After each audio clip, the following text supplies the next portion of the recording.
21% कर दिया, मतलब 3% का इंक्रीमेंट, 3% का वैल्यू बहुत ज़्यादा एक्सचेंज में आ जाता है।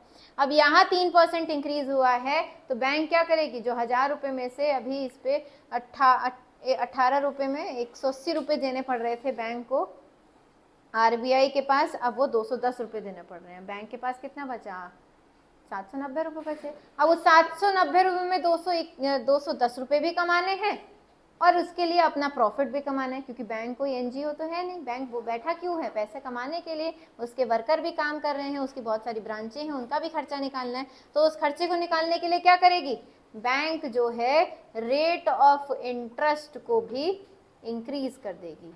और रेट ऑफ इंटरेस्ट इंक्रीज होगा तो मनी सप्लाई जो मार्केट में बढ़ रही थी ये घट जाएगी। मनी सप्लाई मार्केट में घटेगी तो पैसा खर्च नहीं होगा, पैसा खर्च नहीं होगा तो इससे डिफ्लेशन वाली कंडीशन आएगी। डिफ्लेशन आएगा तो क्या है, कंट्री में डेवलपमेंट हो जाएगा, नहीं होगा, है ना। और वहीं पर ही अगर एसएलआर हमारी आरबीआई ने 18 से 16% कर दिया, अब बैंकों को कम पैसा जमा दे करना पड़ रहा है, बैंक क्या करेगी, रेट ऑफ इंटरेस्ट को कम कर देगी। जी हाँ भैया हमें भी छूट मिल रही है तो हम भी आपको छूट दे देंगे। रेट ऑफ इंटरेस्ट कम होगा तो लोग भाग पड़ेंगे, हाँ भैया कम रेट ऑफ इंटरेस्ट पे लोन मिल रहा है, ले लो ले लो।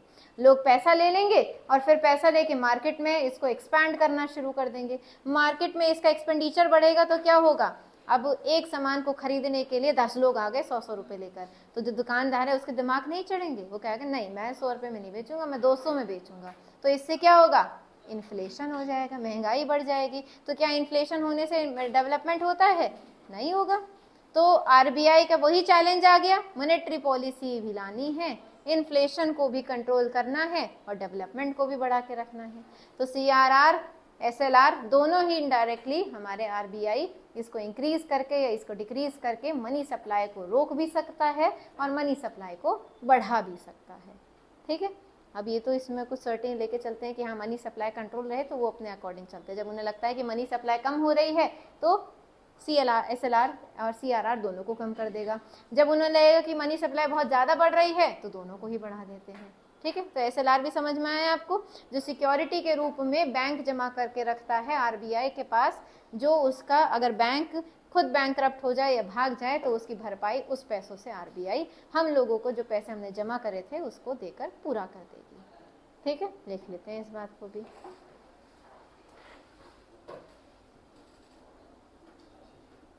इस पे ऑब्जेक्शन भी उठाया था पता है, एक बार एसबीआई के गवर्नर ने आरबीआई के गवर्नर को बोला कि क्या मिल रहा है तुम्हें इतना एसएलआर लगा के, हम भाग थोड़ा ना रहे, सरकारी बैंक है दे देंगे पैसा।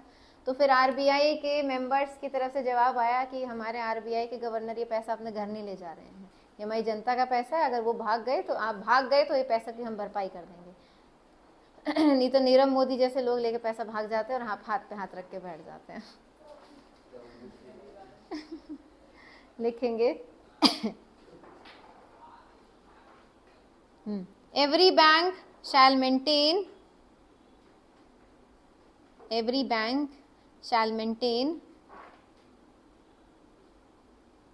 in India assets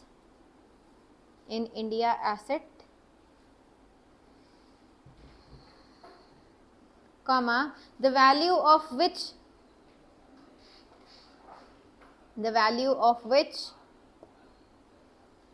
shall not be less than such percentage of the total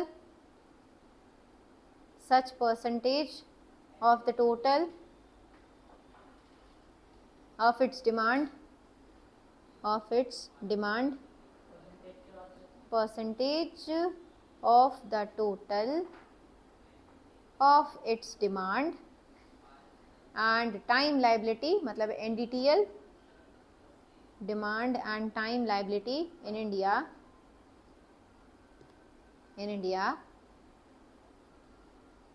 as on the last Friday of the second preceding fortnight.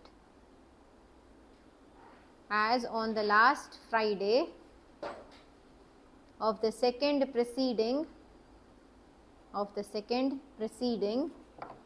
fortnight, मतलब 15 दिन, वही 15 दिन, दोबारा से ब्रैकेट में लिख लेना 15 days, preceding fortnight, FORTNIGHT, bracket में 15 days, bracket close, as the Reserve Bank may notified, Reserve Bank में नोटिफाइड, रिजर्व बैंक नोटिफाई करेगा कितना परसेंट देना है,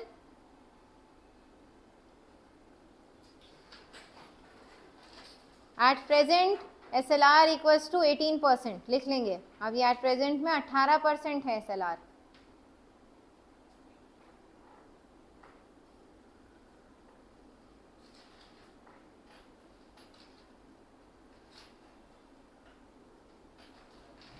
अभी जो SLR है ना, ये बैंक पे डिपेंड करता है। RBI ने एक छूट दे रखी है कि आप चाहें तो इस पैसों को मेरे पास कैश में जमा कर दें, या गोल्ड के रूप में जमा कर दें, या फिर नेशनल सिक्योरिटीज के रूप में जमा कर दें। तो जो बैंक कैश के रूप में जमा करते हैं वो गधे होते हैं, मतलब बोलना नहीं चाहिए ऐसे। क्यों? क्योंकि पैसा तो पैसा को पैदा नहीं करेगा, और यहाँ पे RBI कोई रेट ऑफ इंटरेस्ट नहीं दे रही। RBI मना कर देती कि भैया देखो रेट ऑफ इंटरेस्ट नहीं दूंगा मैं आपको, जमा करने तो पड़ेंगे आपको इसमें, तो कैश में जमा करना है कैश में कर दो, गोल्ड में जमा करना है गोल्ड में कर दो, नेशनल सिक्योरिटीज में जमा करना है नेशनल सिक्योरिटीज में कर दो। तो जो ज्यादातर जो बैंक, मतलब ऑलमोस्ट सभी बैंक जो हैं वो कैश में थोड़ा सा ही अमाउंट देती है, या तो गोल्ड में देती है या फिर नेशनल सिक्योरिटी में देती है, क्योंकि इसमें रेट ऑफ इंटरेस्ट इन्हें खुद ही मिल जाता है। RBI पैसा नहीं देती इन्हें रेट ऑफ इंटरेस्ट का। इन्होंने गोल्ड के रूप में जमा कर दिया, तो गोल्ड के प्राइस आप देख ही रहे हैं, फ्लक्चुएट होते रहते हैं। आज जमा करा था 10 साल में वो बहुत ज़्यादा बढ़ जाएंगे, तो कहीं ना कहीं रेट ऑफ इंटरेस्ट उन्हें खुद ही मिल जा रहा है उस चीज़ का।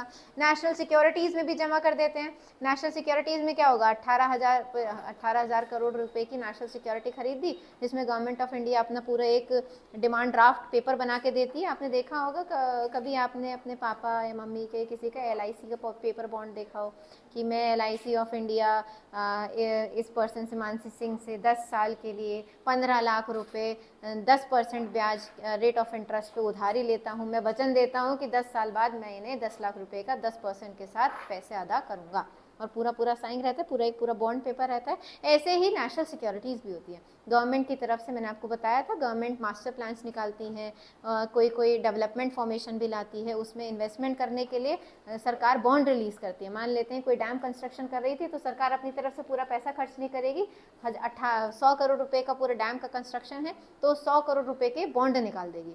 अब जिसको जो खरीदना है वो खरीद लेता है। तो ऐसी बॉन्ड जो है, ऐसे ही ये बैंक जो है खरीद लेते हैं, 100 करोड़ तक के बॉन्ड खरीद लेते हैं। अब इसमें क्या होगा, 100 करोड़ तो RBI के पास जमा रहेंगे, और 100 करोड़ पे जो 10% जो इंटरेस्ट आया था ना, वो बैंक अपने पास बैठ के कमाई कर लेती है। ठीक है, तो इसमें बैंकों को छूट दे रखी है कि आप इसे कैश में जमा करना चाहें कैश में जमा कर दें, गोल्ड में जमा करना चाहें गोल्ड में जमा कर दें, नेशनल सिक्योरिटीज में जमा करना चाहें तो उसमें भी कर सकते हैं। फायदा पर आपको गोल्ड और नेशनल सिक्योरिटी में रहेगा, कैश अंडे नहीं देता, अंडे आपको गोल्ड में ही और नेशनल सिक्योरिटीज में ही मिलेंगे। ठीक है, अब वो अंडे आपके ही काम आएंगे, मेरे काम नहीं आएंगे। तो इसमें एक पॉइंट और ऐड कर लेना,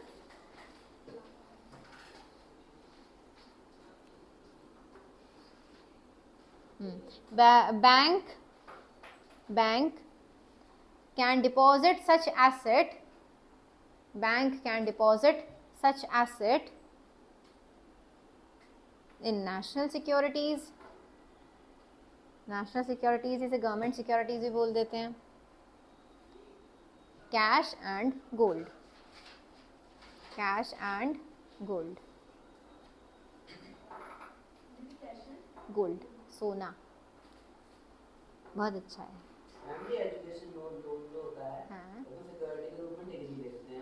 यस, नहीं मिलेगी डिग्री, नहीं मिलेगी, पहले एजुकेशन लोन पूरा भरो, डिग्री गायब।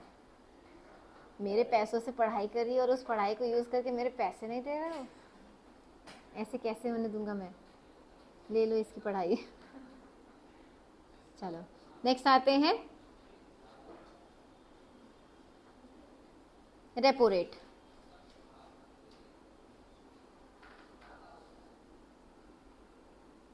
पहले रेपो रेट कराऊं, हेडिंग लिख ली, नहीं लिखी ना, रुक जाओ ना, अभी देख रही हूँ पहले क्या कराऊं। अच्छा लिख ली, चलो तो पहले यही पढ़ लेते हैं। नेक्स्ट आते हैं रेपो रेट।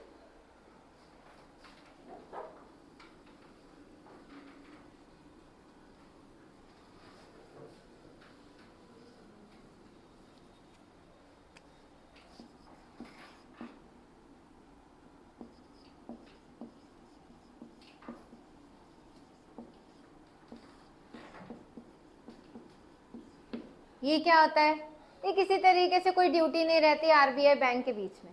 इसमें क्या है कि बैंकों का भी हेड होता है आरबीआई, ये हम पढ़ चुके हैं। 2 टाइप के बैंक होते हैं, जिसमें हमने देखा था कमर्शियल बैंक होते हैं और एक कोऑपरेटिव बैंक होते हैं। इन दोनों के ही बैंकों के हेड कौन है, आरबीआई। हेड के रूप में मतलब रेगुलेटरी बॉडी, कि अगर ये बैंक डूबेंगे तो मदद करने के लिए भी आरबीआई आएगा, और ये बैंक अगर इलीगल तरीके से काम करेंगे तो भी मदद करने के लिए आरबीआई ही आएगा। तो मतलब ये रेगुलेटरी बॉडी के रूप में बैठ गया। अब मैं एज ए बैंक खोल के बैठ गई, मेरे पास पर पैसे कम पड़ गए। पैसे कम पड़े मतलब कि मेरे पास बहुत सारे लोग आ गए लोन उधार लेने के लिए कि हाँ भैया लोन दे दो, लोन दे दो। अब मुझे पैसे कमाने, भैया बैंक खोला क्यों है, मैंने प्रॉफिट कमाने के लिए खोला है। अब मेरे पास जो पैसा एनडीटीएल के रूप में जमा था और मेरे पास जो अपनी एसेट्स थी उन सभी का यूज़ करके मैंने सभी को लोन दे दिया, पर अब भी मुझे दिख रहा है कि लोगों की डिमांड मेरे से बहुत ज़्यादा आ रही है अब भी लोन की। तो मैं क्या करूँगी, पैसे कमाने के लिए पैसों की उधारी कर लूँगी। अब मुझे एज ए बैंक कौन उधार देगा, आरबीआई उधार देगा। तो जब मैं एज अ बैंक आरबीआई के पास लोन लेने के लिए जो जाती हूँ कि भैया भाई साहब सर जी जो पैसा मेरे पास लोन लेने के लिए आ रहे हैं लोग, मुझे पैसों की कमाई करनी है, जरा मेरी मदद कर दो, कुछ पैसा मुझे उधारी दे दो ताकि मैं उन लोगों को लोन दे के उनसे रेट ऑफ इंटरेस्ट कमा के आपको भी पैसे की कमाई हो जाएगी, मुझे भी पैसे की कमाई हो जाएगी। तो जो बैंक आरबीआई से लोन लेते हैं और उस लोन का जो रेट ऑफ इंटरेस्ट होता है, उसी रेट ऑफ इंटरेस्ट को हम रेपो रेट के नाम से जानते हैं। ठीक है, जो बैंक आरबीआई से पैसा लोन लेती है एक amount of rate of interest पे, उसी रेट ऑफ इंटरेस्ट को हम रेपो रेट के नाम से जानते हैं। अब यही रेपो रेट मार्केट को फ्लक्चुएट कर देते हैं, सेम एसएलआर और सीआरआर की तरह, कि अगर रेपो रेट बढ़ गया तो बैंक जब खुद ही महंगे पे उधारी ले रहा है तो लोगों को भी महंगे की उधारी देगा। अब महंगे की उधारी जब लोगों को देगा तो क्या लोन लेना जाएंगे लोग, हमारे से 15 दिन पहले जो लोन लेके गया था तो उसे 8% और मुझे 10%, ऐसा भेदभाव, मैं तो नहीं ले रहा लोन, बाद में ले आऊंगा मैं तो लोन। तो इसमें क्या होगा, फिर मनी सप्लाई मार्केट में कम होगी, डिफ्लेशन हो जाएगा। वहीं पर ही बैंक को अगर रेपो रेट खुद सस्ते में मिल गया तो लोग आके और ज्यादा लोन लेने लग जाएंगे, जिससे मनी सप्लाई बढ़ जाएगी, जिससे इन्फ्लेशन वाली कंडीशन क्रिएट भी हो सकती है। तो इसको रेगुलेट भी आरबीआई जो है इस रेपो रेट के थ्रू मार्केट को रेगुलेट कर सकता है। इसी रेट ऑफ इंटरेस्ट या लोन को हम रेपो रेट के नाम से जानते हैं। ठीक है, लिख लेते हैं इस बात को। लॉन्ग टर्म के लिए होता है, शॉर्ट टर्म के लिए? लॉन्ग टर्म के लिए। हाँ। बैंक रेट में क्या अंतर है? बैंक रेट में क्या अंतर है? Bank rate short term loan होता है। शॉर्ट टर्म होता है। हाँ, वो शॉर्ट टर्म लोन होता है। लिखेंगे इसमें, मैं वही सोची थी पहले लॉन्ग टर्म वाला पढ़ाऊँ पहले शॉर्ट टर्म वाला पढ़ाऊँ, पर रेपो रेट मैंने बोल दिया तो चलो पहले यही पढ़ा देते हैं। लिख लेंगे इसमें the interest rate at which the Reserve Bank provide liquidity under the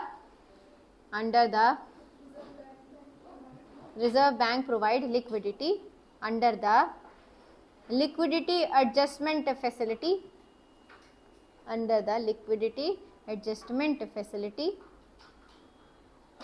short form लिख लेना LAF bracket close, to all LAF participants,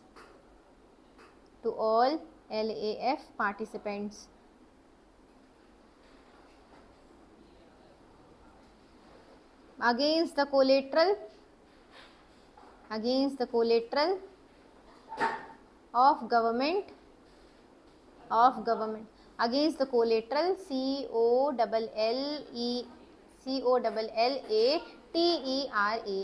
collateral of government and other approved security, collateral of government and other approved security.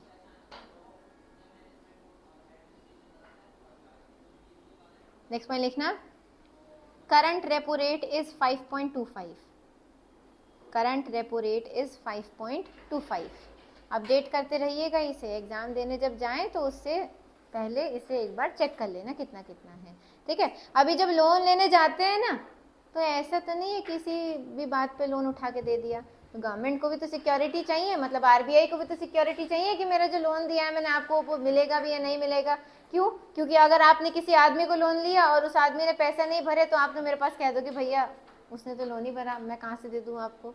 तो इसके बदले में आपको अपनी जो government security जो खरीदी है ना, SLR से अलग जो गवर्नमेंट सिक्योरिटीज आपने खरीदी है वो आपको मेरे पास सिक्योरिटी के रूप में जमा करनी पड़ेगी। क्योंकि अगर आपने मेरा लोन नहीं दिया तो मैं भी तो भरपाई करूंगा। जैसे हम लोग बैंक वाले क्या करते हैं, जब हमें लोन देते हैं तो उस लोन के बदले में हमसे कुछ ना कुछ एसेट सिक्योरिटी के रूप में जमा कर लेते हैं। होम लोन लेते हैं हम तो हमारे घर के पेपर गिरवी रख जाते हैं, कार लोन लेते हैं तो कार के पेपर गिरवी रख जाते हैं, और कौन सा होता है, बिजनेस लोन लेते हैं, बिजनेस के पेपर गिरवी रख जाते हैं। जितने XYZ, सिर्फ एक पर्सनल लोन ही ऐसा लोन है कि भाग जाओ लेकर, मतलब भागना नहीं, गलत बात होता है ऐसा। मैम इसमें भी लिखा शॉर्ट टर्म लोन है। कौन सा, रेपो रेट वाला? हाँ मैंने पढ़ा था इसलिए मुझे लगा। और बैंक रेट? लॉन्ग टर्म होगा।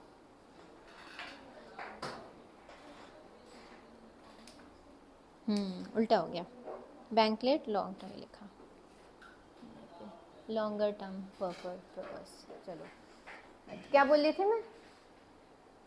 हाँ हाँ, नहीं भागना नहीं, गलत बात होती है। तो इसमें पर्सनल लोन ही सिर्फ एक ऐसा लोन है जिसमें आप खुद को गिरवी रखते हैं, बाकी सारी चीजें गिरवी होती हैं। अगर आप लोन नहीं दे पाए तो क्या होगा, घर पे लोन की इंस्टॉलमेंट नहीं दे पाते हैं, ये देखो ये ऑर्गन बिछवा रही है, तो घर पे लोन नहीं दे पाते हैं तो घर की नीलामी हो जाएगी। गाड़ी पे लोन ले जाते हैं तो गाड़ी का लोन नहीं दे पाए तो गाड़ी खींच के ले जाएंगे।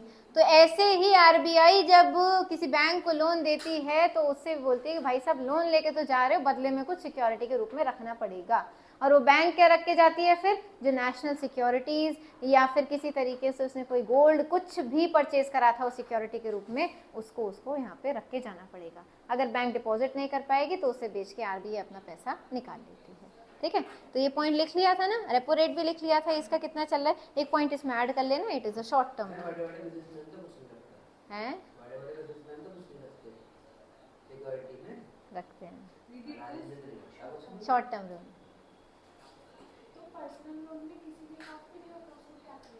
उसमें हम है ना, हाँ। फिर हमारे लिए केस चलता है, फिर हम केस चाहते हैं, फिर उसमें हमारा पूरा जीवन निकल जाता है केस लड़ने में। और फिर उसमें भी अगर नहीं दे पाते हैं तो तीसरी जो डेट होगी, हियरिंग होगी, इसमें आप जेल हो जाएगी। क्या करेगी, ऑर्गन तो नहीं, और ऑर्गन निकाल के थोड़ा ना बेचेगी। मतलब हम हो तो बैंकरप्ट ही गए ना, आगे चल के मेरा कोई अब सिविल नहीं बन पाएगा, मैं पूरी तरीके से ब्लैक लिस्टेड हो जाऊंगी और कोई भी बैंक मुझे फिर लोन देने के लिए कभी तैयार नहीं होगा। नहीं, ब्लैक लिस्टेड से पुराना, हाँ चुका दो, पर आपकी दाग तो लग गया ना, तो फिर जो बैंक दे रही है बड़े रिस्क पे आपको पैसा देगी। रखते हैं, अडानी अंबानी भी रखते हैं सिक्योरिटी के रूप में बैंक में।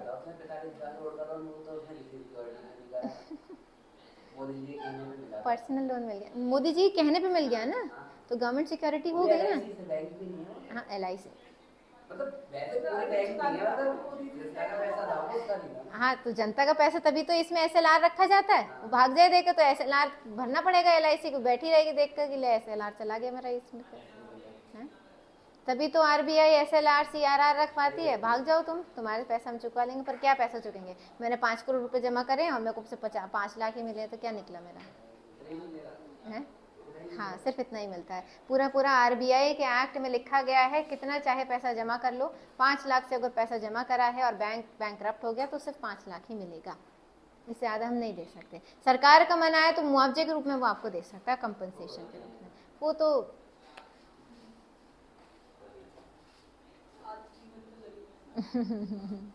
ठीक है। रेपो रेट हो गया, अब हेडिंग बनाएंगे, चलो हेडिंग तो बना ही लो, नेक्स्ट क्लास में पढ़ लेंगे। Open market operation, open market operation, open market operation, short form है OMO। ठीक है, हल्का सा बता देती हूँ थोड़ा सा, जब बैंक या आरबीआई खुद मनी सप्लाई को कंट्रोल करने के लिए, कि देखा मार्केट में बहुत सारा मनी सप्लाई हो रहा है, पैसा जेब में पड़ा घूम रहा है, बहुत सारी चीजें लोग खरीदते घूम रहे हैं, तो उसको कंट्रोल करने के लिए गवर्नमेंट खुद आ जाती है, आरबीआई खुद आ जाता है कह के कि लो नेशनल सिक्योरिटी खरीद लो खरीद लो खरीद लो खरीद लो। तो वो खरीद के जो पैसा लेके फिर जब चली जाती है आरबीआई, इसी को हम ओपन मार्केट सिस्टम बोल देते हैं। मतलब मार्केट में मनी सप्लाई कंट्रोल करने के लिए जब बैंक या गवर्नमेंट खुद ही नेशनल सिक्योरिटी या गवर्नमेंट सिक्योरिटी प्रोवाइड करने लगे कि कहाँ पैसा खर्च कर रहे हो, लो ये खरीद लो और पैसा मुझे दे दो, मार्केट में ज़्यादा पैसों को मत घुमाओ, इसी को हम ओपन मार्केट सिस्टम के नाम, ऑपरेशन के नाम से हम जानते हैं, OMO। ठीक है, लिख लेंगे इसे कल। 2-4 चीज़ें और बची हैं, फिर आपका मॉनेटरी पॉलिसी खत्म हो जाएगा। खत्म है फिर मॉनेटरी पॉलिसी।